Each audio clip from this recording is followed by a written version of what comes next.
said, take this with a very huge multi-ton grain of salt. Alam niyo naman ibig sabihin ng expression na yan, di ba? Kasi naman, di ba? Saan yung in aid of legislation dyan sa hearing na yan? Di ba? Naalala niyo, parating yung sinasabi kay Kibuloy, yung sa hearings ni Kibuloy, yung ukol kay Kibuloy kay Risa Ontiveros, di ba? Yung sinasabi niya, saan yung aid of legislation? Yung sinabi niya, Boy Sila, di ba? Ano dyan sa legislation, wala namang kinalaman, may separate, may mga ganun, di ba? Ang tanong ano naman aid of legislation dito? Except from the fact na dahil walang may ilalabas na pulveronic stuff, ayan, pinipilit na itong mga pulveronic hearings.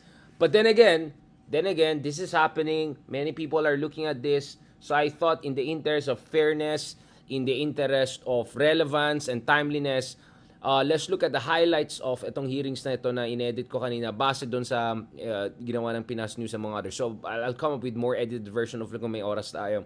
Kakatapos lang natin ng interview natin kanina doon sa show natin sa One News TV5 with Senator Sherwin Gatchalian. Pinag-usapan namin edukasyon, pinag-usapan namin ni Erwin Gatchalian yung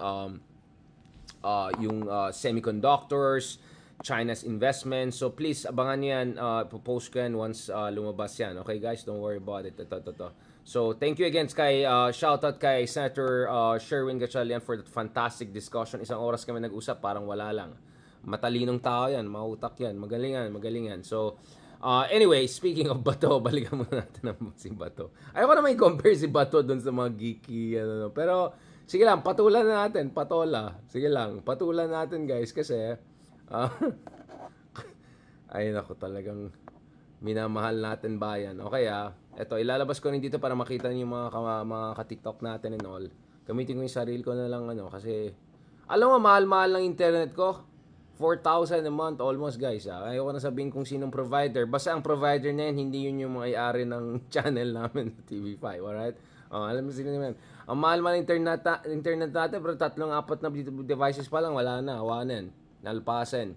By the way, thanks din, shoutout kay Lola, and salamat dun sa manonood ng ginawa natin video kanina, pinost natin. I'm thinking doing something a bit different now and then, a little bit about food, culture, travel, society, hindi lang politika, pero of course, politics pa rin tayo. Pero guys, ito ayan na naman, dami mga epal dyan. First of all guys, tignan nyo naman, andun yung pinakbet. Okay? Yes, hindi yung squash, pero damit nga pinakbet. Ayan, nagko-comment yung mga ibang kapsat dyan. Ba't nga pinakbet niya?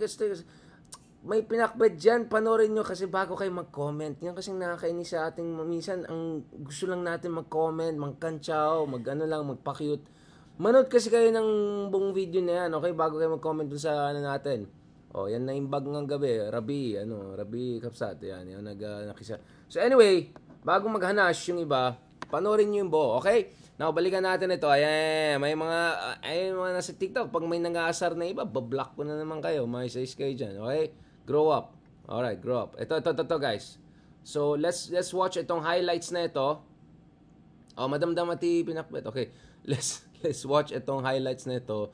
Jaran! Inedit ko niyan. Ay! Ngex, nawala. Jaran! Nawala pala. Wait lang guys Ito. Inedit ko yung pinaghirapan ko yan. Nasaan yan? Kinuha ko yung mga highlights. Kayo talaga. Ito. Yan. Ano po yun? Nung tinanong ko siya, sino ito? Sir, si ano po yan? Si Maricel. Maricel Soriano po.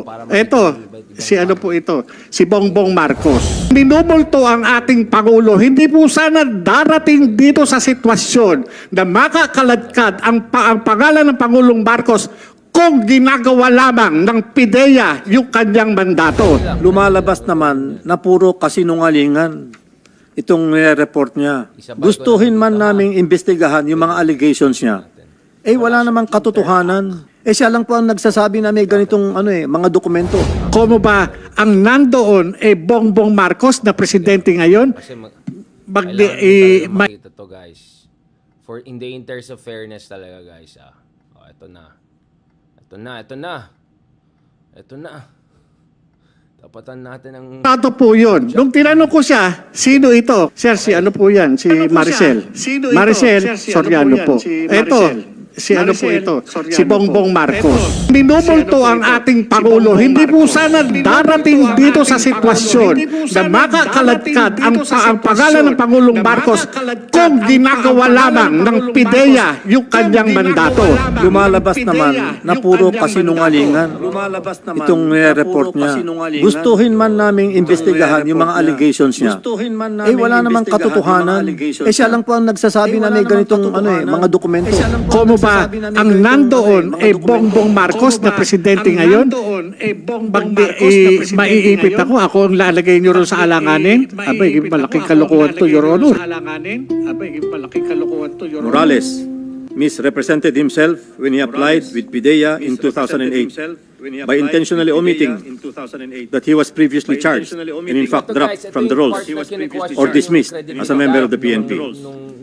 He should have been dismissed earlier or denied employment by PIDEA should his perjured statement in the personal data sheet that he submitted had been timely discovered. Under oath, Morales did not disclose that he was earlier dismissed from the PNP. Morales joined the PNP in 1993 and was dropped from the rolls twice. Mr. Morales was appointed in April 26, 1993, and a little over a year only, he was dropped from the rolls in April 25, 1994. After getting reinstated in the PNP on December 13, 1997, a gap of 3 years, Morales got suspended from July 1 to September 29, 2007, and again dropped from the rolls on August 28, 2008. In 2009, Mr. Morales was hired as an investigation agent 1 in PIDEA. In the PDS that he submitted with his application, Morales made it appear as if he did not have a broken service in the PNP. There was continuity in his assignments. The PIDEA likewise dismissed him from the service in November 21, 2013 for dishonesty, grave misconduct, and conduct prejudicial to the best interest of the service. Sir Jonathan Morales, Yes, Your Honor. yung lahat ng sinabi kayo na ni General Moro Lasso na mga records mo, totoo yun? Your Honor, yung sinasabi niya na nag-apply ako sa PIDEA na drop ako, I complied dun sa recruitment committee during no interview sa PIDEA. And i-present ko naman po. Siguro yung pinakikita niya, ito po yung mga naunang documents na hiningi sa akin na itong anong masasabi mo rito. Nag-comply naman po ako doon sa recruitment committee noon bago ako na-appoint sa PIDEA. And doon po doon sa sinasabi niya mga cases. Anong compliance mo doon?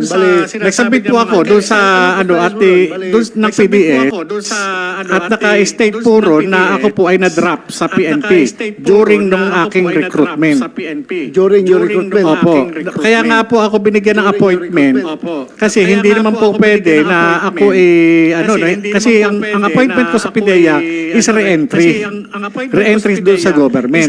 Kasi hindi naman po ko mula drop from roles ka, wala ka ng i-bar ka na doon sa pagpasok sa any government agency.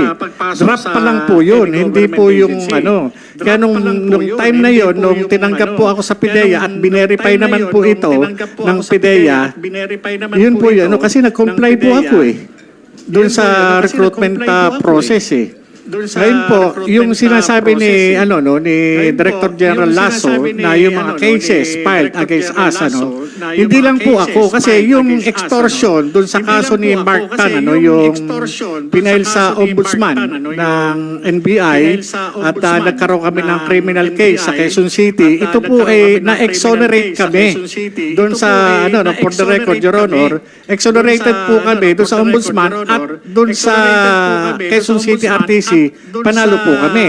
And yung pinaila naman ng PIDEA na sinasabing violation ng Section 91 and 92, ito po ay acquitted po ako nitong November 30. Kaya nandito po kasama natin dito sa sa bulwagang ito yung complainant si Attorney Del Valle. At siya yung nag-present doon sa ni-represent po niya yung PIDEA. At hindi po nila napatunayan na ako ay nagbangling at nagpabaya sa kaso. Dahil nung madismiss ako, nung matanggal ako sa IIS, na nilipat kami sa PIDEA NCR, inalisan po kami ng karapatan na makabalik doon sa sa IIS. Yung mga dokumento, hindi na nga po ako nagkaroon ng access. Hanggang sa madismiss po ako, nawalan po ako ng access doon sa mga dokumento, lalo na doon sa mga cases na inaatinan ko.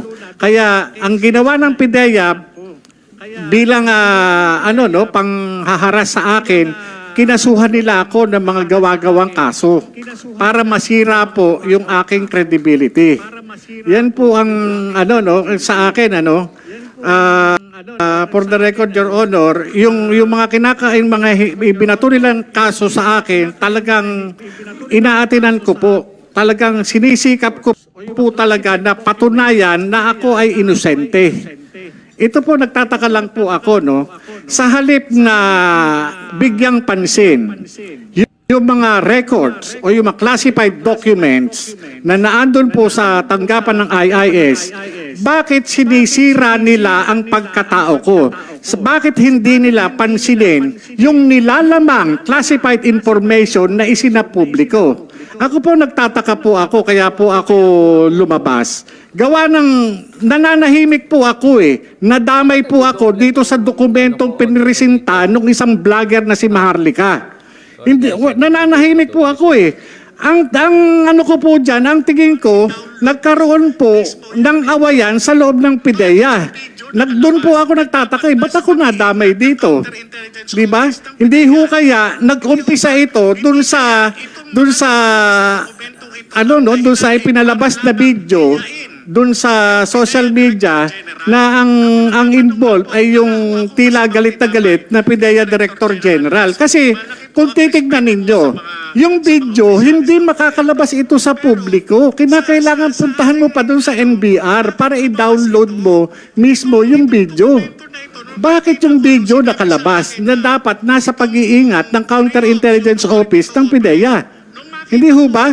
Hindi kaya itong mga lumalabas na dokumentong ito ang dahilan ay para lamang hiyain yung PIDEA Director General? Ako nagtatanong lang po, wala ho akong masamang tinapay kay Director General Lasso. Malaki po ang respeto ko sa mga opisyalis ng gobyerno. Pero sa aking bakit lumabas ito? Itong dokumento na ito, nung makita ko, nung sinabi sa akin na itong pre-ops, yung authority to operate, nung makita ko ho na ipinipresenta rin sa video, ako ho yung investigador na humarap doon sa confidential informant. At yung confidential informant na yun, kinunan ko po ng statement. Bakit ko po sa kinunan ng statement? Kasi po, yung kanyang mga ipinakikitang litrato, masyado pong mabigat yung mga involved. Sinong mga involved doon? Ang involved po doon, yung nakita ko mga litrato, merong artista, may politician, may mga civilian. Ngayon po, tinanong ko po siya, sino ito? During nung kinukunan ko po siya ng kasi ayoko pong sa akin magbula yung pag-identify. Gusto ko sa kanya magbula yung identification. At yung mga nandun litrato, 5 litrato po yun sa pagkakatanda ko, iba't ibang klase, iba't ibang okasyon, iba't ibang pagkakataon. Yun po yung ngayon, nung tinanong ko siya, sino ito? Kahit alam ko po na kung sino yon, sinabi niya, sir, po yan? Si Maricel. Maricel Soriano po. O maliban doon, ano pangalan nito na tawag niyo? Maria. Ngayon po, eto, sabi niya gano'n, eto sir, si po ito? Si Bongbong Marcos. Maliban dito, ano pangalan nito? Bonget. Yun po yung sinabi niya. Siya po ang nagsasabi, hindi po ako. Siya po ang nag-identify, hindi po ako. Ako'y nagtatanong lamang po bilang investigador. Maliban dito, sino pa ang nakikilala mo rito? Yung iba nga po, tinakpan po niya ng pentel pen. Dahil nga ayaw niyang na i-reveal sa akin yung iniingatan niya rin. May mga iba pong na mga personalidad doon na hindi ko na po matandaan yung mga pangalan. Ngayon po, doon po sa opisina, no kinunan ko ng statement, yung confidential informant, kung sino po yung present na naandun na kasama ko doon sa opisina, inilagay ko po yung pangalan. Kaya po, no kinuha ko yung statement tayo, nakalagay po roon sa harap nila. So sino yun? Mga kasama mo? Makikita po yun doon sa Kaya nga ang ko doon sa... Hindi mo ma-recall? Hindi ko po ma-recall kasi sa dami na po. Hindi lang po yun ang kaso na nahawakan ko sa PIDEA. Meron po dyan na wala ng Arbalite. Ng M4, ang involved, isang regional director.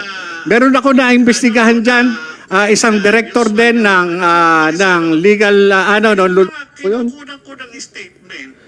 Jonathan Morales, kilala mo itong apat na PDEA agents? Your Honor, ako po ay naiintindihan ko po yung kanilang pinanggagalingan at yung kanilang sitwasyon ngayon. Kasi kung sila magsasabi ng totoo, kapalit po yun ng kanilang karir at serbisyo, pagkain po sa kanilang mesa.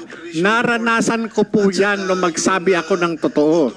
Ito pong hawak ko na pinagsamang sinumpaang reklamo na inadminister mismo ni Director Hil Pabilona na isang abogado. Kaharap niya yung dalawa pang ahenteng kasama ko. Inirereklamo namin yung irregularidad dati sa PIDEA. Pero ano nangyari noong panahon niya? Binaliwala nila ito. Binaliwala nila. Matagal nang nangyayari sa PIDEA. Kapag ka ikaw, kumalabang ka sa sistema, sigurado malayo mararating mo outside PIDEA. Magiging sibilyan ka. Ako naiintindihan ko yung pinanggalingan ito mga kasama ko na ito. Hindi ko po sila masisisi dahil ang mawawala sa kanila yung pagkain sa mesa ng kanilang pamilya. Naranasan ko po yan eh. Naranasan ko po yan. Okay, sige. Kayong apat, nandun kayo nung araw na yun, yung 12. Wala. So how can you testify na wala palang kayo nun? Nung araw na supposedly in-entertain niya yung deponent doon sa headquarters ninyo. Sir, wala po ako doon. Wala ka doon. Ikaw. Wala ka doon. Ikaw.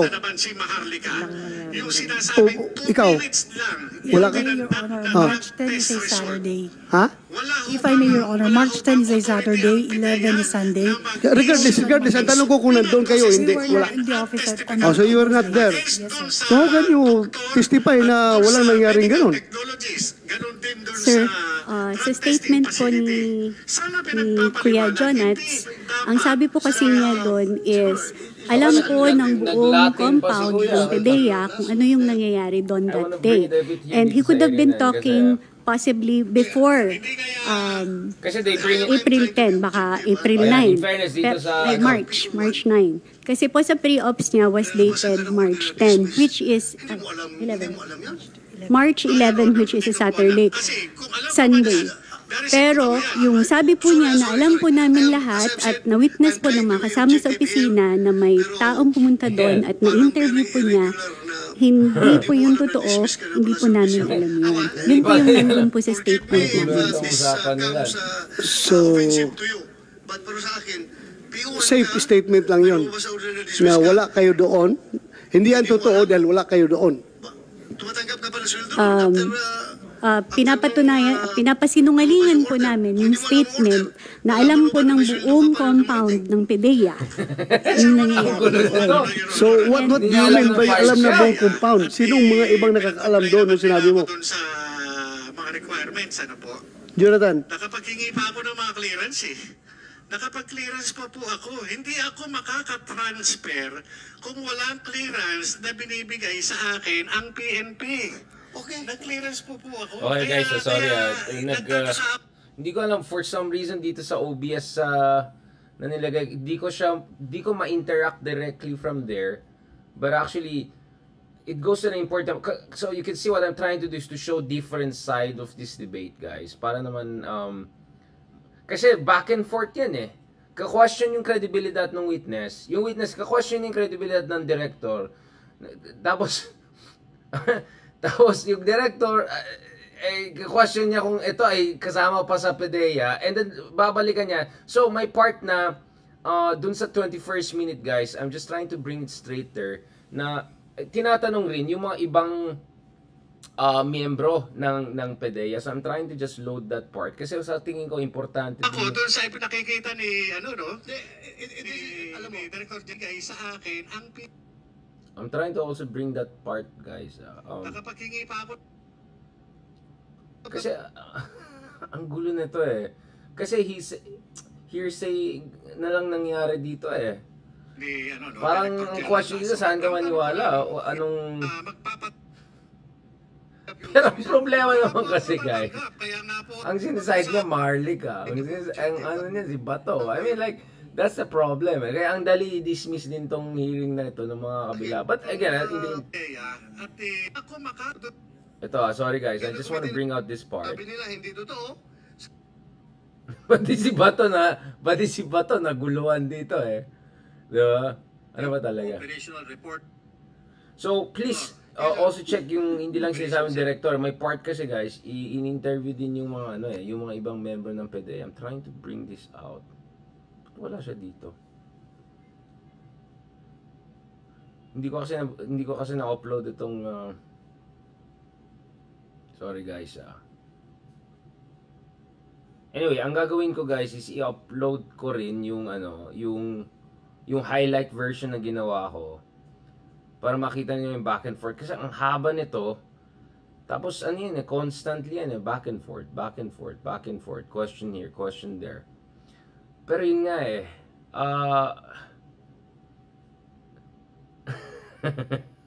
gulo talaga ng Pilipinas. Pero interesting din sa akin guys, walang ibang senador na nag-attend dito, di ba? At parang umamin din netong si Morales dun sa interview nila ni Buljak na itong part guys. Na wala pala kayo nun.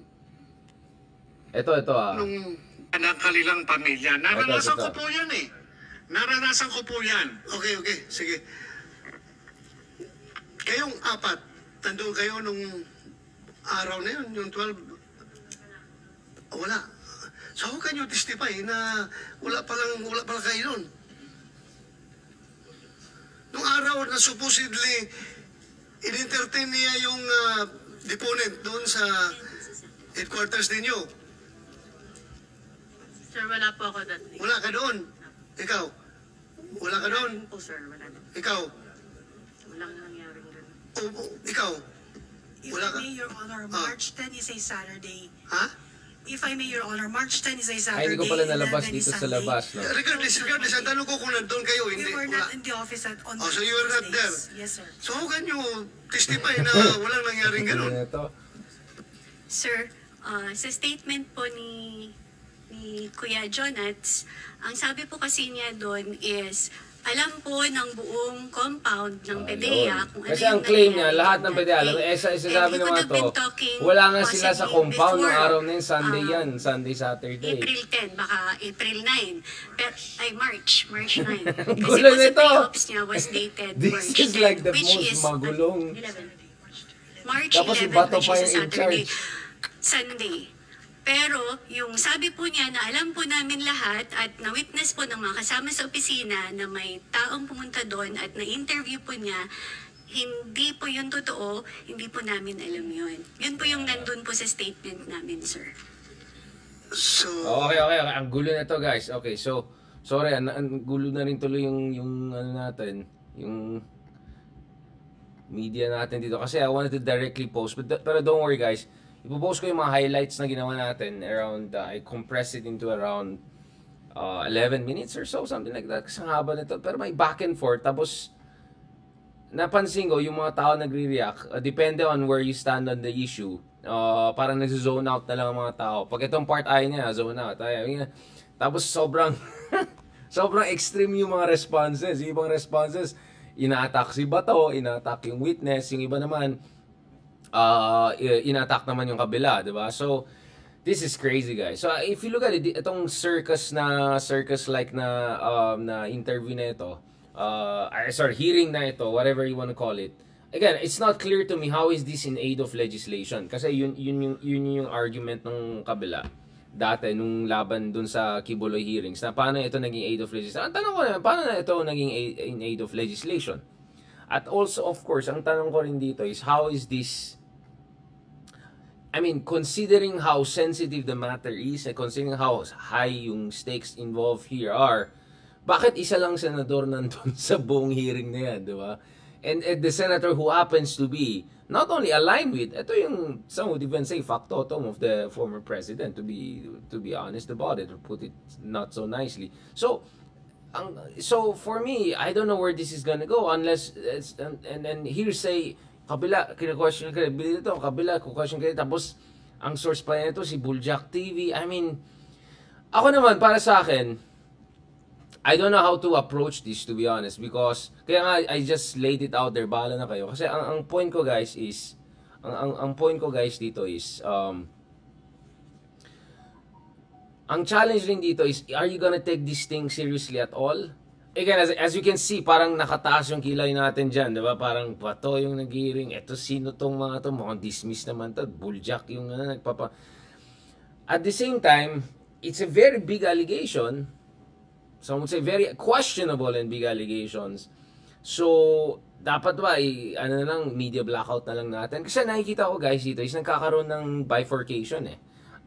Yung mga pro-digong at saka mga anti-admin, lahat sila nanonood nito. Sobrang laki ng views nito online. Kanina, 1,000 live viewers tayo sa YouTube lang, di ba? So, obviously, may interest dito sa issue na yan. At the same time, pagtatanungin mo yung mga tao na eksperto sa media, eksperto sa ganun, talagang tataas kilay sila na ano ba, sino bang questionable ba talaga? I mean, worth even taking seriously ba ito? Diba? So, that's why my compromise was just lay it out there, let you guys watch the highlights, and tingnan nyo kung credible ba ito, or is the whole thing worth looking at. Now, as I promised, guys, magta-transition na tayo dito, kasi next week yata magkakaroon ng hearing ulit. Sa pagkaalam ko, mataas ang viewing na to, guys. Mataas ang viewing na to. Ay, hindi. Tumaas ang rating ni Senator Bato de la Rosa eh. So, hindi ako magtataka pag lumabas yung susunod na survey, baka umakyat siya sa number 4. Kasi pababa siya ng pababa eh. 5, 6, 7 na siya dun sa ibang surveys, yung downward. So, I don't know.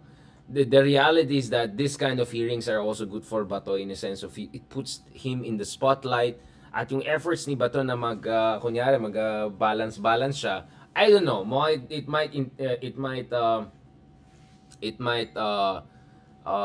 impress some people. So anyway, ang akin lang, there's really nothing ideal about this hearing, because if ganyan kalaking yung accusations, you want legit media to cover it.